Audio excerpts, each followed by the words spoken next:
Man, I just throw in one more side story. Uh, I'm the man behind a goth industrial band called Audio Terrorist. Been around since the '80s, and about 10 years ago, a friend of mine said, "Write a song your mom would want to listen to." And I'm like, "Well, she likes country." And she's like, "Well, then do a country song." I'm like, "How do I do a country song?" but but I did it, and the video got shown at South by Southwest. Was Stefan showed it, and there's been albums and singles released off that. I never would have gone that route if I hadn't accepted that challenge. So I totally hear you. Hey, Steve, Greetings. when Hi, George Ann everybody. when George Ann spends all that time with an artist, develops them, produces them, gets a recording, Chris is on the other end saying, "Hey, I got a sync license for them to appear on this Netflix show. I want to play something in between has to happen." You would hope. At some And point, you have a step function. You take something, make it better, give it back.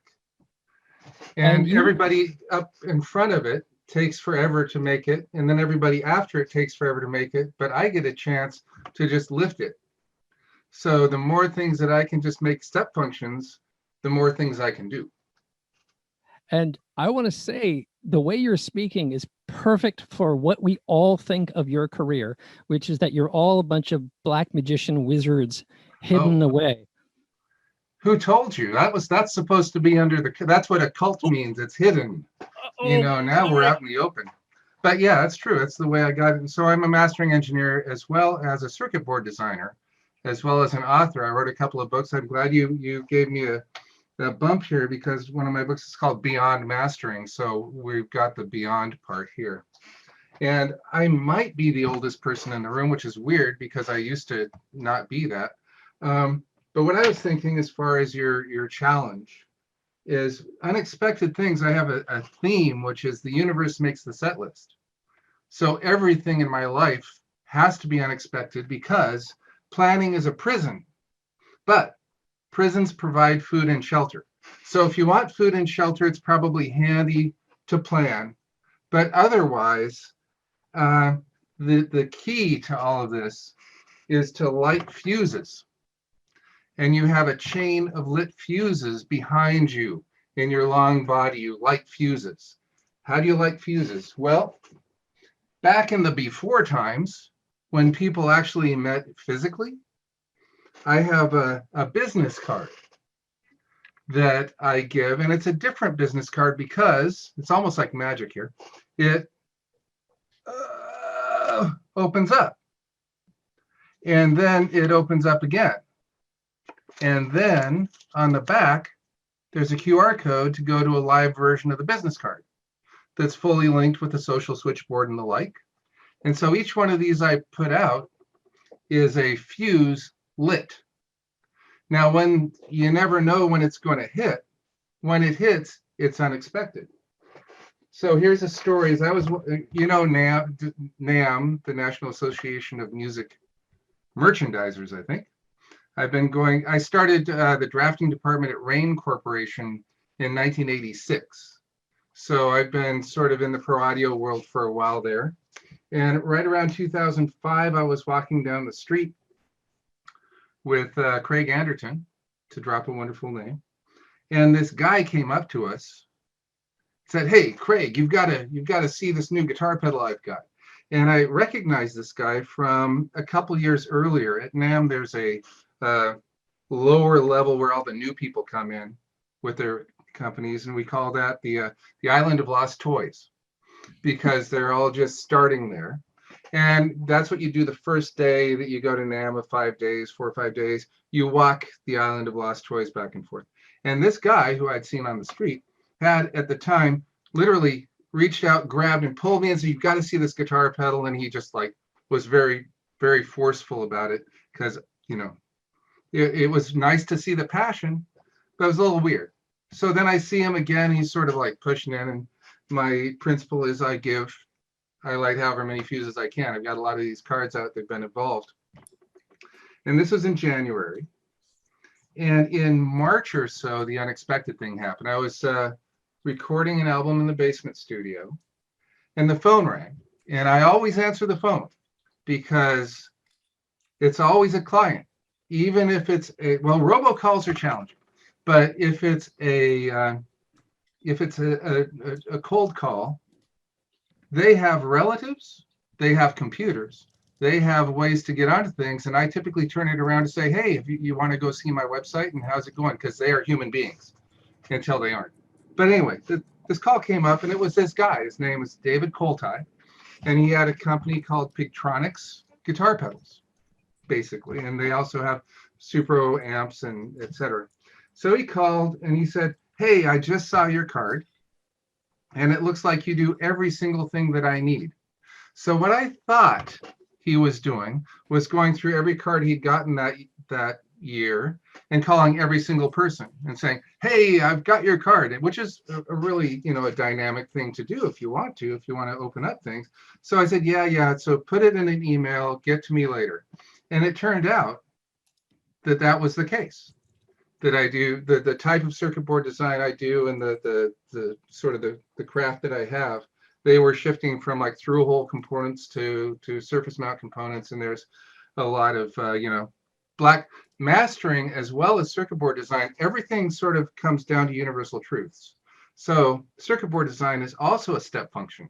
You take something that's been designed in a schematic, basically like a napkin sketch. Here's a napkin sketch. And then you take that and you capture it and you make it something that you can build and make. So with mastering, an appropriate pre-master is like a napkin sketch. An appropriate pre-master is like an unbaked pie. So you've got in making and distributing, producing music, there are 4 general stages. We'll get back to the other story soon. There's tracking, mixing, mastering, and distribution. So those 4 stages are very equivalent to baking an apple pie. So tracking is cutting the fruit, and the fresher the fruit, the better the pie. Mixing is mixing. You put everything together in the appropriate way, but you wouldn't want to eat the unbaked pie. That's why if something sounds like it should go on the radio, it's probably not a pre-master. And then mastering is baking the pie, and then distribution is the hot apple pie on the windowsill. So got it. He calls me, he got in touch, and it turns out that he wanted to transform all of his pedals from a friend that was doing it for a favor for him, as it was a young company, to get it sort of professionally done. And I've done 30 pedals for him, and even now I've got if I wasn't doing this, I'd be doing that.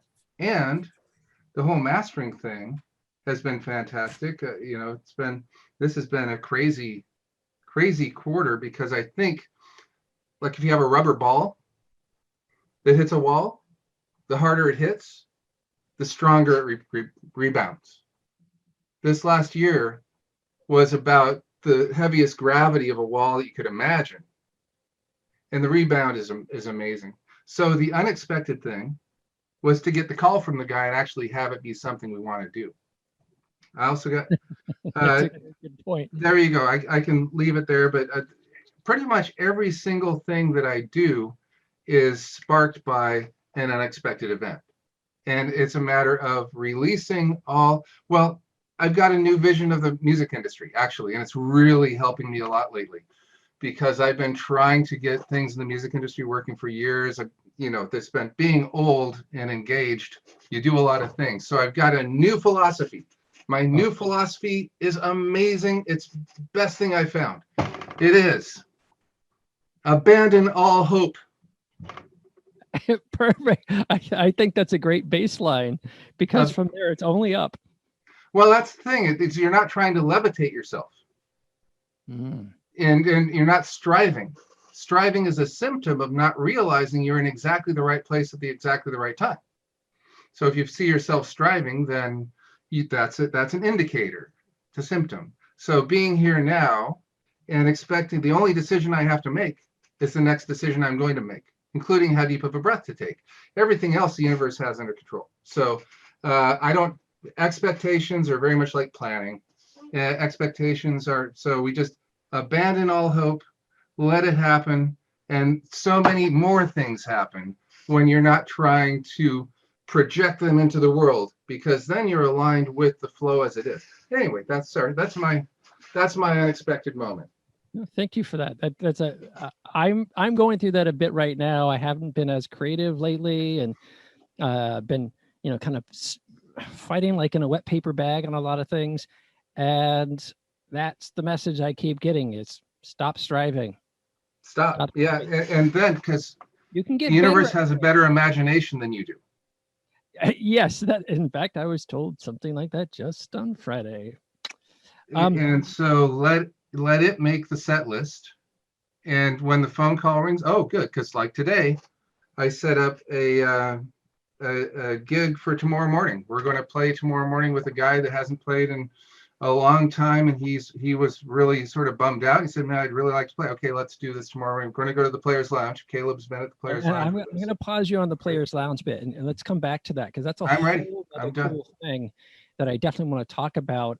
Because when I met you, you guys were on the cutting edge of this thing that because of COVID became an even bigger thing. So let's hold on that thought. So Ed, having heard what Steve just said, are you ready to let go and accept?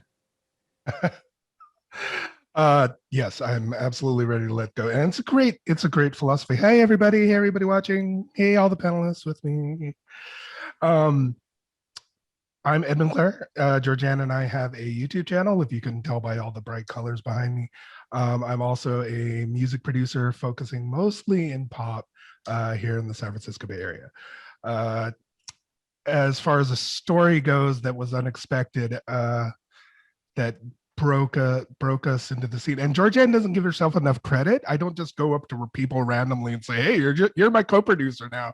She was amazingly talented. Just she stood out, and I was like, "Oh man!" And she was so driven, and so just it's with you go, "Oh, this person's got the drive, and this person's got the talent, and you want to work with that person." And we also worked really well together on her stuff, and there were lots of times where she was taking over, and I'm like, and she was doing amazing stuff. So I'm like, let's do this.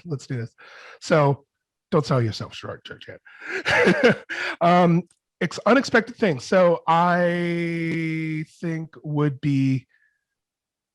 I think it's better to start with a story that happened when I was in like a spooky industrial band ages ago.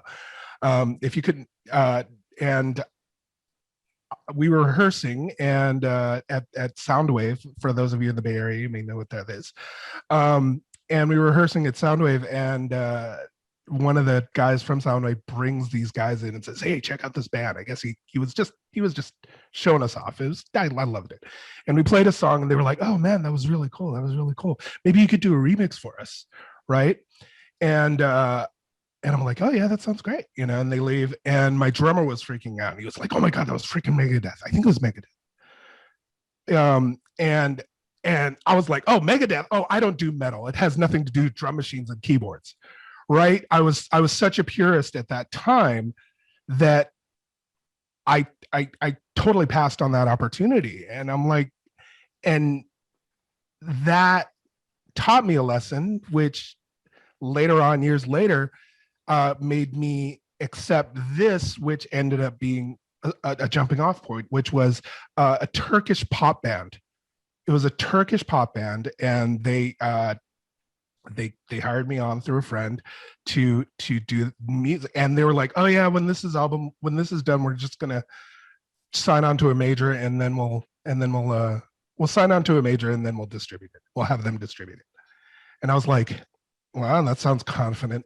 But they were absolutely right, because they were like household names in their country. So they were just like, as soon as the word got out that they were making a new album, like they had labels clamoring to sign them. Like Sony was the first to jump on, and we signed with them. And then Universal called us 2 weeks later, and we're like, "No, you're too late." It's like, I'm like, who the hell are these guys? So if I hadn't, whereas like normally I'm like, well, I don't really usually work in that style. I don't usually work. I don't know Turkish music. No, I looked back to that horror story of years ago when I could have done a remix for really bad, so I looked past my idealism. I looked past and I jumped into, I think it was Chris was saying, jump out of your comfort zone. And so I jumped out of my comfort zone. And of course that opened a lot of doors for me. And then later, a country artist approached me and she was like, hey, let's do something together. And I was like, oh, I don't do country. Even though Georgianne does, she knows that world well. I was like, what would I do in there? But I didn't say no. And that ended up being my first top 40. I'm still fairly new to the music industry, but like, that was my first top 40. It was great. So it's crazy. Like, don't get super idealist. I know eventually we're talking about the process and how to stay inspired from music to release, from idea to release. But yeah, to you guys watching and listening, you like get the cards, get the emails of everybody at these things, and you never know which one of those you're going to vibe with, and who's going to bring you to the next level. And it's not even about bringing you to the next level. It's like making genuine relationships, and those relationships will, help in so many ways, both in having fun and also maybe an opportunity. So anyway, that's what I do. That's what we are. I'm a producer and I talk a lot and I have a lot of ADHD. So there it is. And I'm not looking at the camera. I'm looking down. Sorry. Hi, everybody. You talk about this. Probably everybody on this panel is somewhere on the ADHD spectrum because we are so multifaceted. We're not a hyper laser focused people. We're very dynamic. And because we need attention from different directions, we do a lot of different things in life.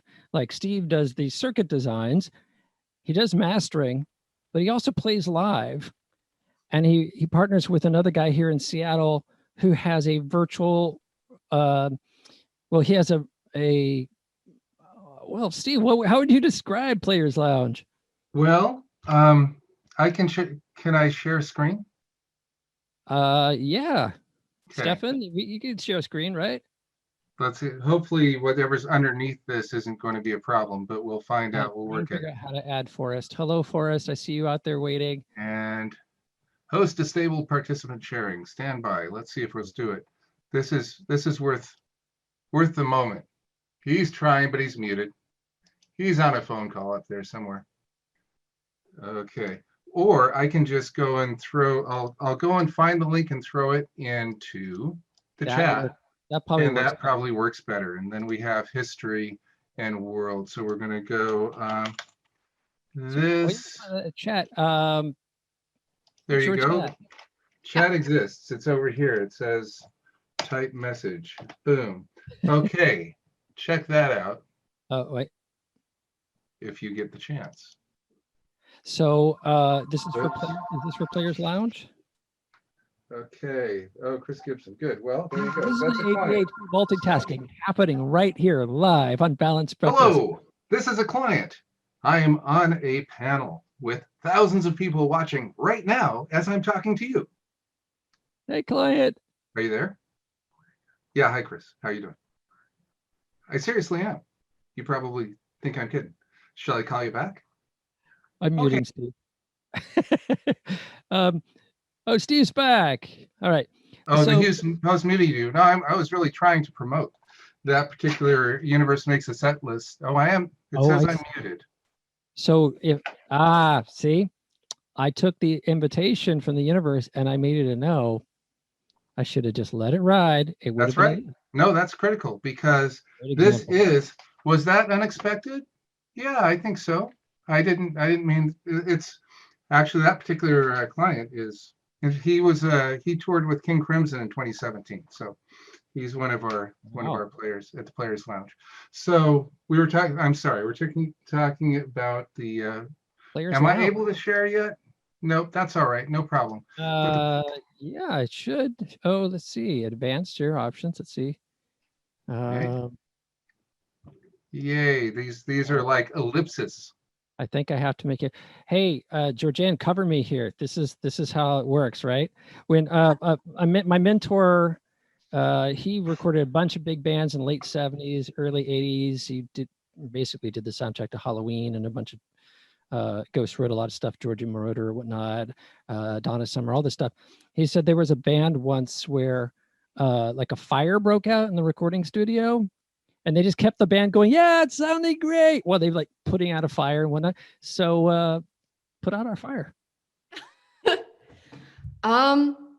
Okay, I guess I'm the talking head for a little bit. Well, I'm happy to continue to talk, but carry on. Well, I love what you're talking about how being open to what the universe presents you, because I think it goes a lot with just what I have experienced in my life. Just you have an idea of where you want to be, but there is no roadmap about how to go from point A to point B. And so you kind of just have point B in mind. But instead of going like, I'm going to record my album, release my album, it's going to get a ton of plays, then I'm going to approach a record label. They're going to like it. Like, forget that I had to plan that meeting in the first place, right? Mm-hmm. And now I'm going to release it, and I'm going to be famous, and I'm going to go on tour, right?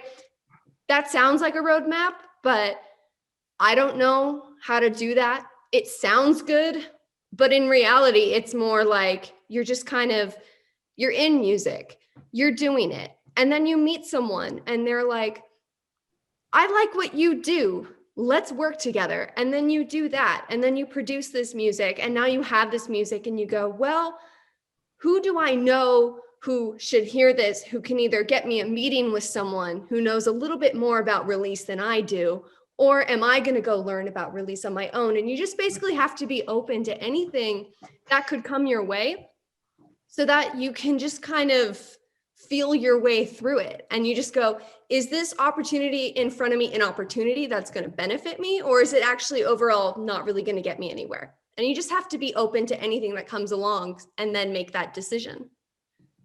Yeah, where it's an opportunity, not an obligation. Yeah. And finding out, and coming at these things instead of as obligations. And because the universe makes a set list and because it has a better imagination, sometimes things go faster than your plans. And that's where a challenge comes in, is where things are going really well and better and ahead of your plan. And so I have a term for that called the bends. When you're floating up through water and you go faster than what you expect, your nitrogen leaves and you start getting freaked out. So it's a matter of just allowing that floating to happen and releasing your previous vision, because the Players Lounge, for instance, is a thing that I had great plans for. So, well, we're going to do this and this and this and this. And then all of a sudden I look around and I say, this is about 20 steps beyond my end result of how this is happening. Mm-hmm. Yay. Hello, Super Scorer. Yay. Welcome, Forrest. I finally figured out it's called Ad Spotlight. Oh, okay. Nice. Hey, sorry. Yes. So Players Lounge, how did we meet? It was only a year ago. We met at a place called the Substation. You were talking to a friend of mine who was doing volumetric live streaming from the Players Lounge. So it's like in the link I gave is a Matterport capture, which is a 3D piece that if you see it in a Quest, one of these guys, you can go around it. My vision, and I call it Pygmalion VR because I've fallen in love with the idea so much that I want it to become real.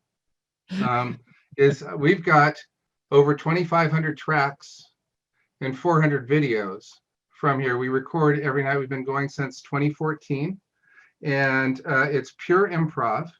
We are not pretentious. We did not make a song and go into the studio and then post-produce it. We're actually presententious and post-tentious. So we come in with a conversation among musicians with instruments. And it started off with a lot of cringe in it, like cringe music. It's like grunge, it's cringe. It's going, oh, that sounds horrible. But then as we continue and become better at the process of having conversations with each other with music, then the instance that's generated by that process becomes better. So the song is the instance out of the process. If we were focused on the song and trying to get it produced up nicely, then it's sort of like working on a dead thing. But as we get the process better, then we make more songs. And we have videos from 5 or 6 positions, and we have 24 track recording. And so what I want is in that link I sent you, I want to drop screens where the videos are and have each song be an application that you get in your Oculus. So you can walk around seeing us play on these translucent screens and have that be an app, and then lather, rinse, repeat that process. Is it in AR or VR? This would be in VR, I would hope, Okay. because you're completely underneath it. There's nothing to see through. You're inside the player's lounge as it is, but with basically planes, dimensional planes, which are the video screens, the 2D video screens, overlaid, if you're looking at it from where the camera is, overlaid on the stage or wherever the background is. And so people fall into it. And you're able to walk around the space and see where people are creating this music. And some of it's these days, some of it's, well, a year ago, some of it was very, very good before we had to stop. And then we learned how to release. So that's the next process. Anyway, so yeah, that's a very big deal. A lot of gold in the mountain.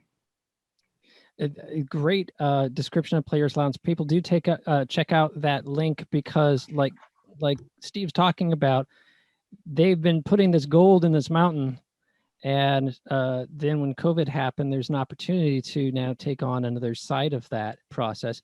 I want to pause all of us to welcome Forrest. Sorry it took me so long to get you in. I'd like to get your introduction in.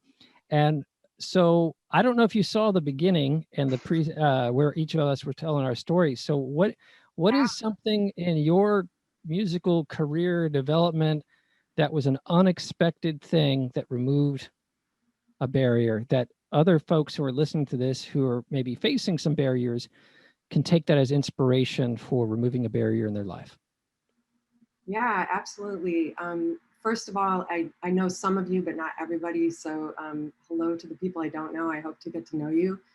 And second of all, I'm really inspired by some of the comments that were already made, and couldn't even decide which one to springboard off of. So many cool things. Steve, your project is really out of the box, and Georgianne, I mean, you're doing some really cool stuff. So my background, like you, Georgianne, is very unconventional, maybe in a different way though. So there are a couple things I do. One, I am a music producer. I come from a classical background, and fast forward, I'm going to try to consolidate a lot of information to a point where I could get around to making electronic music in a hobby capacity. I found an opportunity to move forward. So these little opportunities along the way, I'm gonna try to describe each one, because I think the high level message there is really, it's what did they say about luck? The intersection of opportunity and preparedness. So one of the things I think I've really benefited from is kind of being prepared for the moment, but also being open, as we were talking about. Many of you mentioned that openness to the opportunities that came along. I moved out to the Bay Area. I'm located in Mountain View, and just for fun, I'll tell you, I'm in LA right now. I'm house sitting for I'll call him an infamous guitarist who plays with Jeff Beck's drummer. I've got a gold record sitting above me, so it's giving me major inspiration right now. But my job is to protect guitars for the next couple months. But there's a reason I'm sitting here. Time to live with John Lennon and Yoko Ono, with that white room there. Yeah, but this is a backdrop. This is not it's his home, so I didn't want to, I just chose something I thought you guys might enjoy. But the point is that there's a reason I'm sitting in this home right now, and I kind of love like all of the things that have happened in the last 6 years or so, and I think I can make a really brief timeline out of that. One is I've worked in tech, so I ran marketing for a high tech company for a long time, and that's actually my career has been in business and technology, and I was also deeply involved in cryptocurrency and been involved in a lot of projects like back in the day. NFT's been around a long time, I can tell you that. But anyway, we won't even go down that path. So all these things, kind of prevented me from my music in a way, or maybe I chose to avoid my creativity and just, go for a corporate career. But it was kind of tearing me up inside. And so I got around to making music. I got around to learning how to use a DAW. I played oboe, piano, violin, anything but, you know, even though I was in the tech space, anything but, you know, the electronic side of music. I got really excited about synthesizers at a young age and so on and so forth. But getting it into the box, into the computer. So around 2016, my company opened offices in Silicon Valley, and I moved to Mountain View. And I found a music meetup, a music production meetup to be specific. Before I even got there, I signed up to be a part of this group. So fast forward, what was the first opportunity? The first opportunity is the leader of the group leaves, and he moves to San Francisco and says, does anybody want to pick up the slack on this? And I just raised my hand and said yes. And I was in the deep end of the pool in terms of what I knew compared to other people. But I said yes, and I did it. I went for it 100%. I was all in. And so then let's fast forward to COVID. Well, I have one for you prior to that. The one thing that happened prior to that is— I want to jump in just a brief moment on the Silicon Valley. That's how I met Forrest. And when we're going to talk about community after your story, and it was amazing to just show up and bam, have instant community for reviewing tracks and giving feedback, and people that were giving detail, like in the fourth measure, that fifth note might need to best be a G. You know, it was incredible. Anyhow, do continue. And Caleb, just to, so I can tell you what the meetup is. Today, we're known as the Silicon Valley Music Production Workshop. And what we really focus on is track feedback for tracks that are work in progress. And certainly we're trying to help people take their music to the next level. And we've been doing that for a while, but we got pretty formal when we went online. But let me get there and quickly. The second thing that happened is in the cryptocurrency space. I was a part of an effort to let the world know about one of Bitcoin's off spins, which is Bitcoin Cash. It was a fork of Bitcoin. And the reason it was so cool is because it's very cheap, whereas Bitcoin's very expensive to transact. So some of the original developers for Bitcoin spun off and created this fork. And it was a pretty epic moment. I thought that it could be money for the world and I wanted to participate. And so I got involved to lead, actually sat on the board of a company. But in the meantime, we were trying to develop marketing material. And somebody said, hey, can anybody score this really cool commercial that we're making? And it was it was a high quality production. It's actually, I don't have the link to it, but it's the Bitcoin Cash barber commercial where a guy's getting his beard shaved. It's really campy. And I write super atmospheric, symphonic, electronic, EDM-ish, just that's where the stuff comes out of me. This required something totally different. And once again, I just said, a polite word, jumped on it and just said, okay, I'm going to do this. And when I didn't know something, I think this is important. The things I didn't know how to do, I immediately, because I developed this network, I called on the people who did know how to do the things I didn't. I knew I could get an idea out, but I needed some help shaping it in a different genre.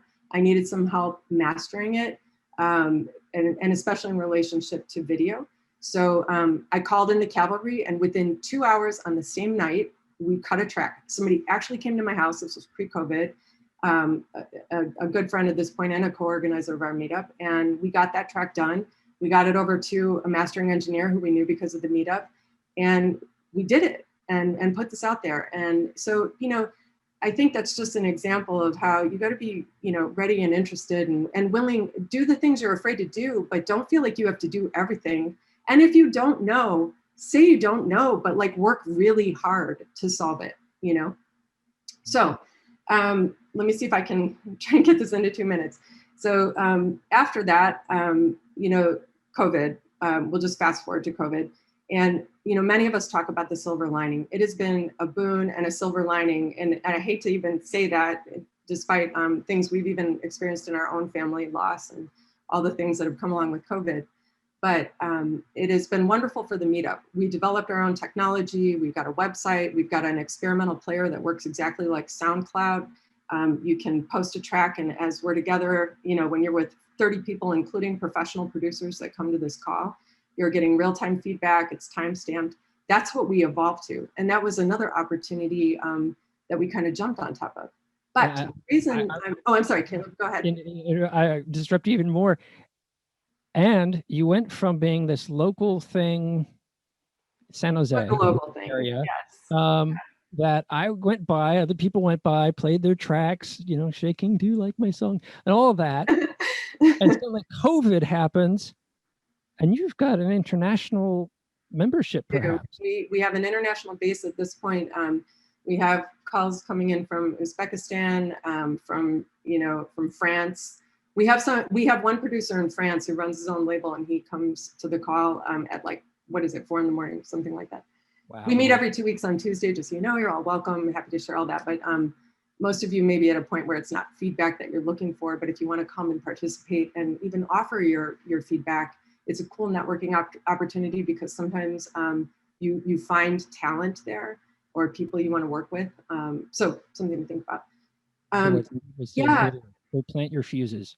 Yeah, so it's just been amazing. But because of that meetup, I got invited to another call. So a high-level producer that started coming to my meetup invited me to another call where there are some significant people on this call. I mean, people who have made it to the upper echelons, the like $100 million mark as a producer, things like that. And I hopped on the call, and once again, another opportunity came up. One of the co-organizers just reached out to me, who was interested because of the meetup and interested to get to know me, and we became friends. And next thing, here I am in LA babysitting one of his friend's houses, and just got out of the recording studio with him this afternoon. So now, let me just add one little piece to this. So he's a high-level guy, and that's all great. But while I've been here, what I've been trying to do is meet people. And actually, Chris and I were able to get together safely outside and sit and talk shop, which was really awesome. But another thing is, I met through this other call, a guitarist reached out to me. And she's a budding guitarist, maybe not there yet, but just awesome. And I went and met with her. And on the spot, we decided to collaborate. And instead of shying away and saying, hey, let's meet next week, we cut a track last week. We got in the, we met for coffee, and we went, and with our masks on, with the doors open and the windows open, her friend who she was staying with happened to be a violinist, a very good violinist. And I don't really write in the genre of, pop rock. And we cut a pop rock track, something along the lines of Fiona Apple. And we did that together, in a matter of a week, because I didn't just decide, well, this isn't for me. I thought, let's try everything. And I would say, even if it hadn't synced up, I would have looked for what could we possibly do in the future, or is there somebody else who I can put her together with? So I think the important thing is, for anybody trying to understand, what can I do? Being open is very important. Remember, everything is an experiment. Try it. It doesn't matter. You can cut bait from it in the end. You can try the thing, and you can put a week into it or a day into it and say, thank you. This was so awesome. Express the gratitude for the experience that you had, whether that person's at your level or not at your level, but see what you can create and see where that leads you. So I think that's kind of the moral of my story, and why I'm sitting here right now, able to meet with new people. Absolutely. And to you and Steve bookend this idea of that interconnectivity of experience and community. And Georgianne and Ed have been a part of West Coast Songwriters at the conference. I met Chris through West Coast Songwriters. And again, community, building that network. And Steve was talking about, I don't know if you saw his mega fold out business card, but it has all this information of what you can do and all that connectivity. So when we talk about music production, if a lot of folks thought we were going to tell them how to set their EQ, how to do mastering during this meeting, I'd say you can learn that by watching YouTube and start down that path.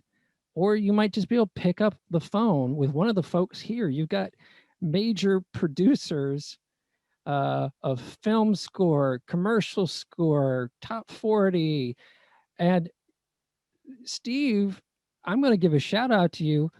I've hated all the masters I've done myself and paid other people to do until I met you. And I'm like, oh my God, this is a master that I can actually listen to. So folks, look at all these names on this panel. And if you have a need in production and you want to connect with some high powered, high hitting folks, this is them. You're lighting fuses, Caleb. I'm lighting fuses under every person watching this, but I do a weekly show, and I like to say that the show is I interview my guest, but really what I'm doing is interviewing the audience. So there's tons of panels that I've gone to where I write down furiously every little thing the person says, and I got to try to remember and do all these things. I don't want this panel to be that. I want this panel to be that lit fuse, and then you guys all figure it out and go chase it. I think if I could segue it into from idea to realization or from idea to release, that's the main thing. A lot of people might be coming in looking for a roadmap, but that's the main thing. I'd say the very first thing is build your community. Georgiana and I hate the word networking. It seems like a car salesman, right? It's just like, hey, how you doing? Hey, listen to my shit. But it's like, create genuine relationships, add value, like work together, work with people who are coming up and just create a bunch of relationships, because one, that makes the journey fun. And two, that is how you'll get your stuff released. If you're working with somebody else, it's gonna add a deadline and stuff like that. So, and the thing here is that, and Forrest touched on this, is that when you make genuine connections, it's okay if when you go and you start collaborating on something, it's okay if you don't gel artistically together. If you have a personal relationship with someone, that's always going to be there. And you just need to be honest and say, okay, maybe this wasn't the best collab, but I know this person and you two should get together, maybe, right? So you just need to be honest when you approach people for actually getting to know them and making these connections. And once you have a meaningful relationship with people, that's really invaluable, because you just never know who they're going to know or who you can connect with them. It's putting fuses together. Forrest, we have something sort of in common. In 1992, in the late 80s, early 90s, there was a group in Seattle. I'm going to have to turn on a light, but it's very inconvenient. A group in Seattle, is this going to happen? Stand by, one moment. Called, ow, sorry, I just really have to turn that down. Okay, called NEMUS, Northwest Electronic Musicians. And it was a deal, it was happening, and it had an arc, and then at one point in 1992, it was down to like 5 people. And I had just come back from Cyber Arts International Conference in Pasadena. It was like the 3rd one. And our guest speaker was late, and so people were saying, what do you have to say? And I was just on. And so they called me in a week, said, would you like to be like the president of this group and like do stuff? And I said, no, not as such. So I started Northwest Cyber Artists. And that began, and it became a very interesting arc of future human interfaces and electronic music at a distance and a bunch of other things. And unfortunately, I hadn't learned to delegate. And so at that time, so it was like a beneficent dictator problem and got burned out over time. But it was very interesting. It sounded really similar to you come into a meeting and all of a sudden you're in charge of the meeting. That might be, that might be just ego coming over that we don't see, or it's actually being helpful without being a nuisance. So helpful people are a nuisance, but see what needs doing and do it is really useful. It's so be willing to jump in the feet first. You jumped in, you learned the challenge of leading an organization, and if you hadn't said no, you might not have had that lesson. And show of hands, has anybody had a lesson that went south on them? Right? That's the definition of lessons. Georgianne never had anything goes, I don't believe it, Georgianne. Fun stuff. Everything is beautiful. We wouldn't get any better, Here's the thing. Probably, I just can't think of anything off my head. I just see them as like a struggle right now. And then I'm just like, all right, gotta pick myself up and keep going.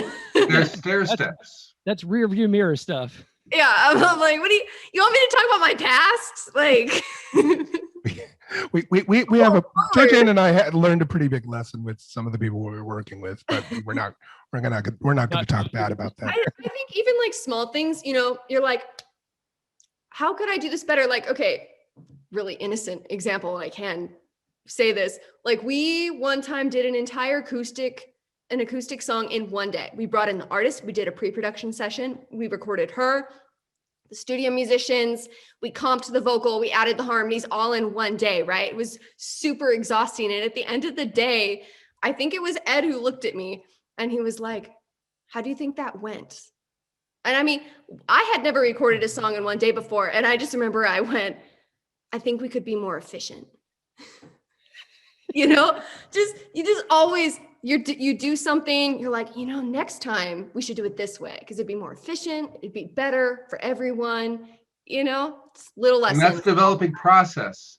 So process over Yes. instance is really critical, where you're not really working on the song, you're working on how to make the song. Just the song's sort of a casual byproduct of what you're actually doing, which is generating the process of making songs. Yeah, I Yep. try not to force the songs. You just kind of have to let them be whatever they are. Percolate out of the A process. lot of people, when they come to talk to us too and ask us, hey, what can we be doing better? And it's always about, they just don't know the process. And speak up in the chat if you came to this wondering about the process itself. But yeah, the process, sometimes the process itself is a mystery to a lot of people. They're like, oh, well, I'll record some, I'll mix some, I'll release now. And if you're like releasing before promoting and you're not promoting and leading up to the release, all that good stuff, a lot of people just don't know that process, you know?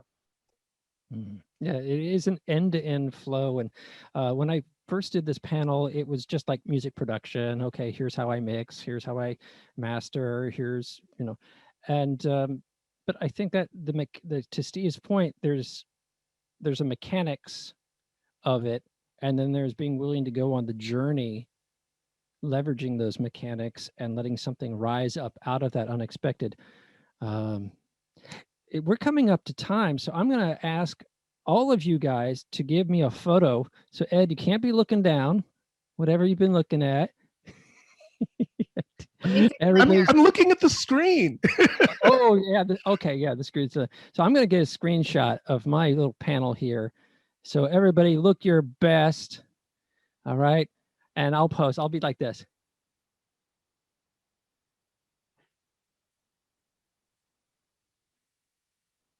Did we get it yet? Perfect. Oh, no, we got to do it one more time. We got hold on one minute. I'm going to save that one, save as, and then I can Photoshop, because right, you're never going to get everybody. This is perfect. process. The picture will be the instance. It's hard to keep this genuine. Hold it, genuine. This has to be absolutely genuine. All right. I'm doing this on a Windows system. It's a little more difficult than my Mac. Okay, here we go, everybody. Everybody open your eyes and smile. Having a good time, Post Spectras.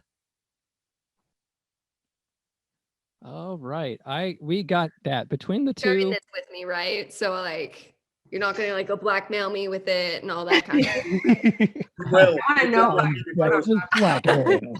what are your Photoshop skills, Caleb? Exactly. It's gonna like Photoshop, like I'm in like a really sketchy place. Like That's what our backgrounds are for. I know.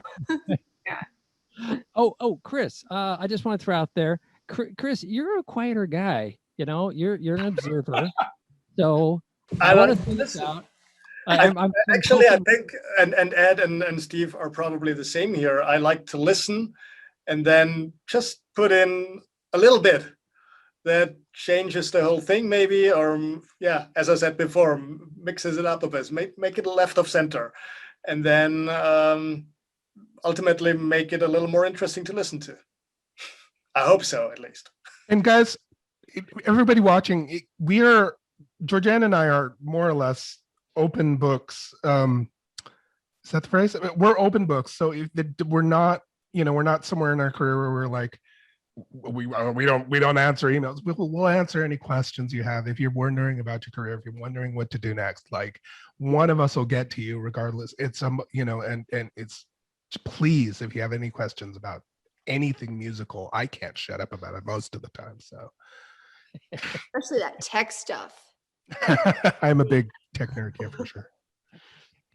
Not in the way that Forrest is, but like only with the music software. Really, Ed? You don't do, Bitcoin, Ethereum? Not that smart. Not that smart. You have Steve and Forrest on this panel. If you want to be brought up to speed, these two folks go deeper than anybody else I've met, even though I just did an NFT for a band I manage up here, Martial Law Band. Forrest, you and Steve have nothing on the guys who are like doing this professionally. We should connect sometime. Yeah. So, Ed, if you want to go down the rabbit hole, Alice, this is your panel. I want to throw this in just as a last thing here on something unexpected. Another unexpected thing that happened to me. So I was doing West Coast Songwriters in Marin County, which is known more for like, Fleetwood Mac and Grateful Dead and Those Santana and whatnot. And so I'm wearing black all the time, and I see Chris, and he's up on this big stage. Oh my God, there's a guy, he's in black. He'll understand my music. I got to meet this guy. So we start chatting. Ed is in the same boat. And we start chatting, and he's like, hey, well, I'm having some guest singers on my next album. Would you like to be a guest singer? I'm thinking, oh God, I'm pretty down on my voice and my songwriting skills. I'm not worthy, right? So he invites me over, and he's like, it's going to be a cover tune of Boys of Summer, but like a dark horror film style. I'm like, okay, I can do that. I can do this. I couldn't remember the words to save my life in that song. It's such a quirky structure. I show up, I have allergies, so my ears are stuffed. And to try to open up my ears, I try to flush them, and I ripped open my eardrum. And now I go to Chris's house to record these vocals. The first time he ever got to hear me sing, and I'm working for him, right? And this is going to be supposed to be something. I'm like, I'm so sorry I failed. I'm so sorry this whole day was a disaster. I get a call, I don't know what, a couple weeks later. I've got the tracks ready. You want to review them? I'm like, oh yeah, this is cool. There's some incredible vocalist on this thing. I'm like, here's the order I would put it in. I put me at like, 4 of 5 maybe, so I wouldn't be the last thing people heard. And he goes, Next thing I hear, well, your track's going to be the lead single. Do you mind doing a music video? I'm like, and then we're in San Francisco. We're filming the music video, and I'm getting to act for the first time in years, and it's like probably the most professional music video I've been in. And then just last week or something, it was shown at the Balboa Theater via community through Balanced Breakfast, and someone I know through Balanced Breakfast. And I haven't gotten a chance to see if they recorded it, but supposedly it was up on a big screen in San Francisco. And that only happened because I said yes. And I did not get past any of my fears. All those fears were screaming in my head from day one to today. But you just got to. And again, leave that idealism behind as long as it doesn't like mess with your values, like core values, and just, work with a lot of people. You never know what that'll turn into, and you never just say yes, and if you have the bandwidth, that's a big takeaway. Yeah, and also saying yes and having that fear in the back of your head, I think that's quite normal. I like film composers here in LA who make major movies, like Jeff and Michael Dana once at a panel told us, well, they just did this movie and they recorded everything, and then on the way to the airport they were in the taxi and we're like, is it good enough? It's a major Disney movie and stuff, and like they know what they do, these two. So still, and I bet John Williams and Hans Zimmer have the same. So it's kind of normal. And also Caleb wasn't that bad as he sounded now on that day. He sang good. And Boys of Summer, as simple as the song sounds, the melody is totally weird. He goes in and out of tune kind of in the original. And you just, when you try to sing it and have the playback there, It's like you really have to rehearse it. It's a very strange song, although it doesn't show. Yeah, and the structure, you repeat things, but they're always a little different, but a little the same. So you forget which verse you're in. It's weird. Anyhow, enough about Boys of Summer. So Stefan, it's 8:06. We're going to overtime because you're so cool. Well, I had a question for your panelist. Yeah. First, props for putting 6 people on a panel and still like keeping it within time. Like, wow. But I'm curious with these listeners. The pandemic hits in March, and you're told to stay in your studio. Are you freaking out or going, thank you? Like, no excuses to leave anymore. I can get stuff done. This is great. Thank you so much. My work was exactly the same as it's been for the last 18 years. Pretty much. Here.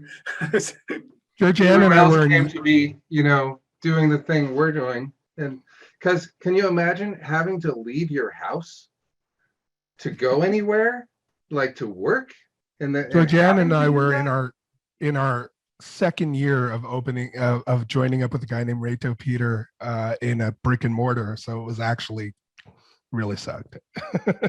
Well, you got your beautiful recording studio, and they had their room up in what was the control room. Yeah. And yeah, sorry. It was a really cool setup. And, at first I was like, heck yes, I'm getting a 3-week vacation. This is awesome. And then it just kept going. And I'm like, okay, I'm living back at my home in Oregon now. So I'm not even remotely in the area. And, I just think back now and I'm like, I had my last day at that brick and mortar studio and I didn't even realize it. Yeah. But fortunately, we have now adjusted. I have a complete home studio set up now. We're even able to work with clients remotely. So we've really adjusted quite well. Non-specific evolution amplifier is the other name for a pandemic, actually. And so, and having your vocation and avocation aligned means you're never going to work ever again, because if I retire tomorrow, I'll do the same thing as I'm doing today. Therefore, I'm retired today and have been. And so it's very relaxing once you get past the sheer terror of how am I going to make the mortgage, but then leave that aside, realizing that money is a consensual hallucination and time is a much more valuable thing and stories are more valuable yet. And so build stories, use time as currency. Time estate is a critical thing you build on time estate. It can either be a vacant lot or a skyscraper or a temple. And so what you build on your time estate is what you leave behind you. Forrest? Yeah, I mean, I guess I would say a couple of things. In terms of productivity, sure, it's great to not have to like drive somewhere necessarily. In terms of connecting with people in the human sense, like, and the kind of networking experience that I've been having, finally, I'm fortunate I'm fully vaccinated at this point, and I don't know how anybody feels about the vaccine, but I went ahead and got on the dumpster diving list and got it done with the leftovers, and that has really kind of made it possible to feel safer. And I think there has to be a balance now that I've been able to see people in person and actually work on a track in person. And I will say again, safely, like everywhere I've been, we've still maintained masks. When I've been in the studio, there's been separation between, certain rooms, so on and so forth. I mean, I don't think the productivity has changed. I really realize, as much as so many good things have happened online and we can do so much online to work together, I really do think we still need both things. We need to be able to get out and see each other. So from that perspective, Stefan, I know you're kind of saying like, is it more enjoyable to be at home? I think I maybe in certain ways I'm getting more done, but I need the balance of both things. And then I guess, the other piece too is we have so many good tools now, right? But one of the challenges has been if you're producing other people and they can't come to your studio anymore, they have to also have good equipment in order for you to receive good quality audio from them in order, to work with them. but we have tools like audio movers and other types of tools like that have enabled so much to happen now. Our DAWs can interplay nicely with a Zoom call, for example, and loop back and blah, blah, blah. You could, whatever setup you have. So I think we're seeing like kind of an advent too that's going to allow this continued productivity from home. But I hope we also get to incorporate more of that personal time and make sure we have those touch points in studios together, and just getting together for coffee and talking about music in person, and sharing our lives with one another, because that's where all this inspiration comes from, I think. And it's a little different than hopping on a Zoom call to a certain degree. You just spoke to Stefan's heart. Chris, how has things changed with you? Yeah, sitting down and having coffee sounds awesome. Well, yeah, I'm probably the typical LA composer. I'm here in my hole, and that's it. And I enjoy it and working on music. But as Forrest said, and Georgianne as well, the live interaction with people in a studio or at a meetup or an event is definitely, I'm starting to miss that. The first months were like, I can do that forever. I don't have to go to events. Events are online now. Great. I'm home instantly. I don't have to dress up or whatever. But to the Grammy event every week.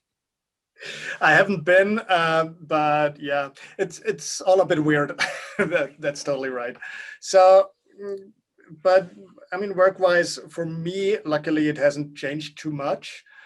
But I know there obviously was a little breakdown. There were less productions in TV and film for the on the library side, so that definitely went down a bit. But it's gaining again, and with more and more vaccinations going on, and it looks good. And yeah, somewhere in between. I like the remote work, and there are a lot of people got into the technology side, I think, through the pandemic. And that's another thing where you're getting out of your comfort zone. You learn a little bit, and you learn how to record vocals maybe, and then send it off to your producer, and then get everything together. So that's nice. I do miss having a bunch of session players in our live room and then guiding them as they go all together and vibing off each other, of course. We had a gorgeous live room at a place called Airship Laboratories, and but yeah, so that's the one thing I miss a lot, is just a room full of session players, and having them all vibe off each other is a lot harder now. Even just real-time collaboration feels different, because a Zoom call, even though we're in real time, to me feels a lot less personal than being in the same room and you can feel the vibe of the room. So I do miss that for sure, but can only do what we can do at this point. I wonder if there's going to be a new musical genre. I'm a big fan Home of like studio 80s recordings. Yeah, like, well, 80s new wave, why? It was because the technology happened, so people didn't have to have guitar, drum, bass. They could have keyboards, right? Keyboards got cheap enough, and that created a sound. Well, if you can't, not vibing off of each other because you're maybe like at a getting a good groove going in a big studio is one thing, but I wonder if this disconnection will create a genre of music that has a feeling that represents that. Maybe it'll be just like super aligned, when you can go back in and align things that they're perfect. Mhm. Everyone just has to play perfectly now. It's called perfection wave. Yeah, I love it. But you always can align it in your DAW a little bit. That's true. I'm like, oh my God, this session player, he was so off because he wasn't in real time. There's being in time, and then there's swing, right? Different genres you want to have that. I see Tim up above. I'm going to call him out on this one. He was doing some vocal touch-ups on my last acoustic track, and I said, so what's your secret? And I'm distilling this down. He said, basically, to not make you perfect, but to make any time you stick out different. And I was like, wow, okay. So even in our DAWs, we can bring some humanity to it. And I'm sure Steve has to do really that. feel that. I really feel that when my job is also vocal producer, and so I'm always comping vocals. And sometimes I don't choose the technically correct take. You go with something that might have a little gravel or a little breathiness in it or a little crack, because that sounds emotional to me. That sounds like someone's actually just a human being, and that's what actually makes my heart sing on the track. So you Kinda find too those little easy. moments of imperfection. Sorry to Yeah. interrupt. It also brings me back to that fire story, fire in the studio while the band still is playing. I I once, don't think I'd be down for that personally. you but I can see do what it a you're little different. I once heard a German hip hop producer, one of the first German speaking hip hop bands in the 90s, and they had their manager in the live room, and he was snoring on the couch while they recorded some rap vocals. But they had it in the background a little bit, just very subtly there, and they left it in because like, it's a little polyrhythm now. And then happy accidents. It's too easy to make things clean and pristine right now. Now you got to dirty it up, which is why we've got to color it through analog stuff. And because it's easy. That grit, you got to add that grit now. It's awesome. Just run everything through tape. The trick is to have a dog in the studio wearing a collar. I've got I love it. I'm dead serious. I recorded vocals last weekend, and the dog, this girl's dog, it just kept gnawing on this bone. And, like we couldn't, he's a big dog. And I'm like, can we get the dog out? But finally I was just like on the 9th take, I'm like, it's fine. And then his like dog tags, his little collar was jingling. You should hear how this plays on the track. It's so nice. It actually adds so much to the track. So, I encourage you to like work by a freeway where the ambulances are going, get those little sounds in the background. You never know how it's going to turn out. I love it. I love it. so awesome. There's a famous album. I can't remember which band or what the album was, but there was a toilet in the studio where the water was running, and they said when they took it out of the mix, because there was a specific frequencies that they could notch, and they said the album did not sound as good, so they turned it back, put it back in. Perfection isn't always what you're seeking. Now, I like craft work, that very precision music, but I also like swing and funk, and to me, it's what you want to do in your productions is aim towards the genre and slightly miss. What do you guys think of that idea? I like that. That's cool. Yeah, sounds The good. Bob Ross happy accidents thing again. Yeah. It's kind of like when you're training, you should be training for perfection. Because, they say practice doesn't make perfect. Trying to practice it perfect will make it perfect. But then when you actually go to do the vocal performance or record the song or just produce the song, you kind of have to say perfection's gone, because if I haven't mastered it yet, I need to not mind it, and we're just gonna see what happens. And that's where you get those happy accidents, and it's not perfect, and that's what makes it human. And you fall to the level of your training. Yeah. So Airship Records or something. Yeah, Airship Laboratories. Oh, cool. Oh, hi. Oh, you guys. Sorry, I'm off mute. We've been gate crashed. Did our airship fall to our?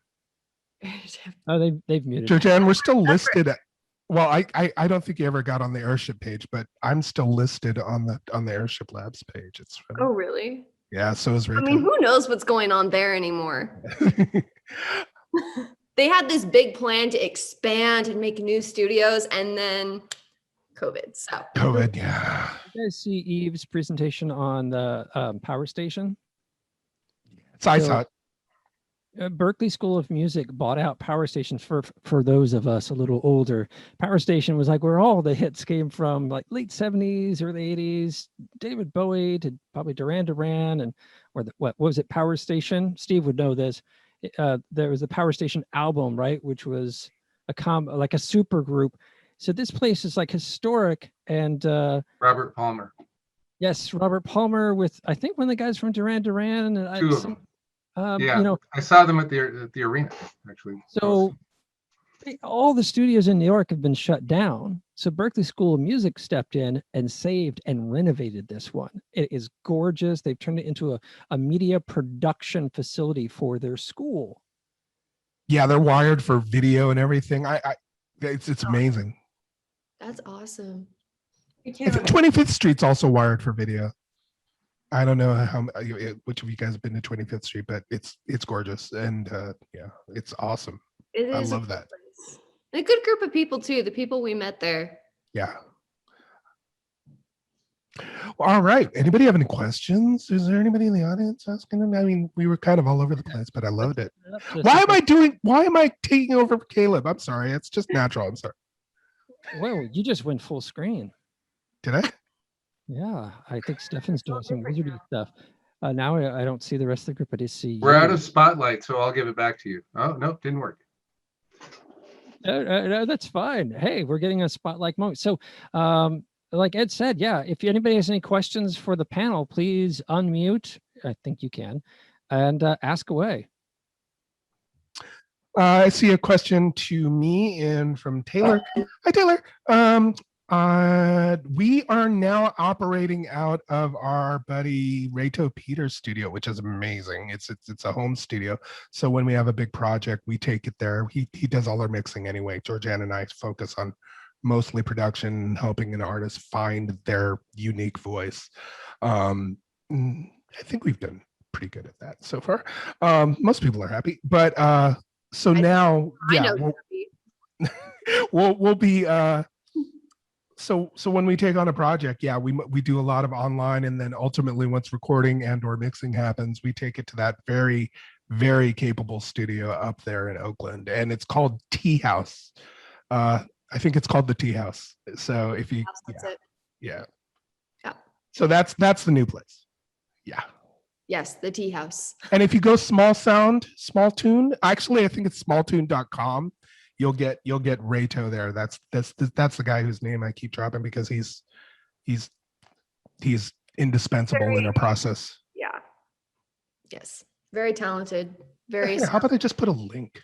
That would make more sense. Drop that link in, and then Forrest, if you could drop in a link to your stuff, as well as drop in a link to that little boy's hip hop video about how COVID sucks. That is lovely. What? On earth should watch this. I did. I put a long list of links. I think if you scroll back to 753, and also, you guys don't have to copy all this stuff. There's actually, you may already know this, but the 3 little dots next to the word file, right where you can type a message. If you click on that, you can save the whole chat, and it'll continue to overwrite itself. So then you'll have it all. But yeah, there is a project that I got. When was that? Roughly 7 months ago. And I got it through the meetup. And again, I don't produce in hip hop, but somebody came to me and said, hey, there's a budding young YouTuber. He's 9 years old, and he's written a rap because he just hit past 10,000 subscribers. And love it. Yeah, so they invited me to take a look at the project, and I said yes with a resounding yes. And I did everything that I felt really confident about, and I brought in somebody to do the mastering. I brought in somebody to collaborate on the final mix down, and and I think this is the point. It's you want to work with good people, and you want to find good people to work with. People who pick up the phone when you call, people who are have the skills that you need. So I think that's a good takeaway for everybody, just really always be on the lookout for who you can do things with, because that track, as much as I wrote the music and performed it and did I don't know, 97% is mine, but like 3%, that 3%, that absolutely mattered. That track wouldn't have, from my perspective, wouldn't happen without those people involved who really contributed to it. So this kid got over 200,000 views on this track. He's probably 10 years old or 11 years old now. It was the most fun thing, recording his vocals, coaching him. Yeah, amazing. So yeah, if you want to check it out, it's called Zoom Time. He's really not into music. He likes to do videos on different little things like how to cut the crust off of bread or something, but you know, killing it. Kids are killing it on social media right now. It's amazing.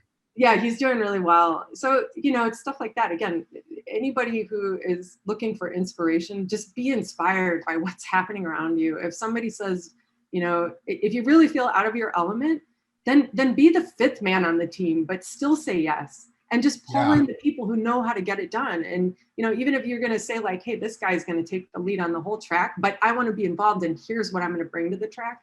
That's a way for you to participate. So I think these collaborations are so important. I always say there's no team in I. Love it. That's what I've discovered. I played competitive beach volleyball for a long time, and I know what it means to work as a team. And when you have one other woman on the court, what you're working towards and closing the deal, and in business as well. So, you do what you need to do to get it done, and you work hard to get it done. But you also identify your weaknesses, and as you learn and grow, you might change that, but be quick to bring in people who can help. That's what I would say. Build your team.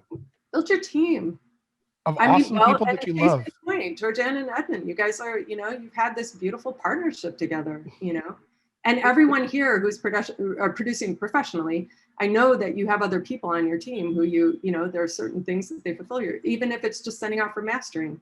You may have a cadre of mastering engineers who are good on specific genres who you send your work out to, or so on and so forth. So, I think that's a really key element.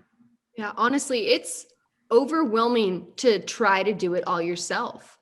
You really have to have a team. That's how you're gonna move forward and get stuff done. And also, once you kind of let go and you have a team, you're kind of like, oh, this is so nice. Like, I don't have to be the pro at this. Like, I have my niche, they have their thing, and the end product is so much better. Absolutely. I'm seeing a screen here where you guys are there and Tim is showing and Stefan's showing. So I'm just going to make you a part of my panel. So I now have the 8-person panel conference officially. I'm just saying, because you talk about the team element, like Stefan, I wouldn't have played live. I wouldn't have met Tim, and Tim produces all my tracks and listens to me whine about how bad my voice is and rah, rah, rah, and dude, just chill out. Just get me the recordings, okay? So yeah, team, community, it's huge. And I was the total introvert synthesizer guy making my music at home for years. And those recordings kind of suck compared to what I have now. It's always hard to look back. Like the only look back. I can hear that not just because I've grown that they're better, but because I'm working with the team. Yeah. Yeah, you wring the cringe out of the early days, but you have to go through the cringe stage. Oh, that's or else you really haven't. You don't go straight. That's not a step function from nothing to everything, and it's still a very slow slew rate. Hopefully there's some improvement occasionally, and actually you really have to fail again in order to get to the next stage. You have to go back to go forward, or else you stagnate. So learn to fail fast. The faster you fail, the richer you get. So there's that. Fail upwards. Fail upwards and negotiate well. The other thing is lean into the suck is one of our themes. We have the black hole of rock and roll and lean into the suck. And don't touch the shiny thing. That's the other thing, very critical. Oh, Starklet. Hi, Starklet. There's some very good words of wisdom here. Welcome, everybody. I think the breakout room's wrapping up and folks are coming back into the main room. I want to thank Steve for saying yes. I hope this was your first Balanced Breakfast engagement, and I hope it was awesome and cool, and that the fuse lighting, that you brought the fuse lighting to the crew. Georgianne, Ed, always thank you so much for being there every step of the way. Thank you Chris, for having me. thank you for saying he might be interesting to be on one of my albums. That gave me more. That song has given me more confidence than probably anything else I've worked on. So thank you so much. And Forrest, thank you for creating community, because I was able to write down every single thing that was wrong with every single track and take those stacks of paper and put them on Tim's desk. Yeah. When we used to meet in person, we had paper, but yeah, we have really gone next level with being able to look back at the feedback. So today you can actually go back into the player at any time, and you can load your track up and see all of the comments timestamped on your track. So that's really kind of a cool innovation. The last time I got to join you guys, you were just getting on Zoom and just getting like, well, how do we do this without beer and pieces of paper and trying to wrestle with that? I know Stefan wrestled with that a lot with Balance Records. How do we stop having coffee and breakfast together and do this online thing?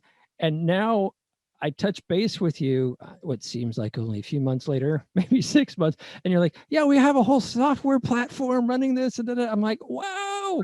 See the growth. And we're also doing special events, by the way. This past Tuesday, we did part 1 of what is now going to be a 3-part series, but sound design. We had a serious heavy-hitting expert come in and give not just a talk. We really like to involve the members. So it was a very interactive engagement, and the finale was, you could post any sound that you wanted to, kind of deconstruct or learn how to make. How would I make this? How would I approach that? And philosophically, how to think about things. So that we had like a fix your melody night. We also had one of our members go into the studio and cut the vocals on her track with a very high level producer. And we were able to do all of it over Zoom. It was so amazing. And we did that as part of a 3-part series. So yeah, I guess I want you guys to know, like, we're doing different things just beyond track feedback. So please, every other Tuesday, not this coming Tuesday, but the following Tuesday, come check it out. I know new people just joined, and many of us who were panelists here in this last hour put our contact information in the chat, and you could save the chat out and get that. But I'm going to put our meetup page just in case anybody would like to come learn what we know about. Nice. If I could get everybody to first cheer for everybody who's spoken so far. It's been really, really fun so far.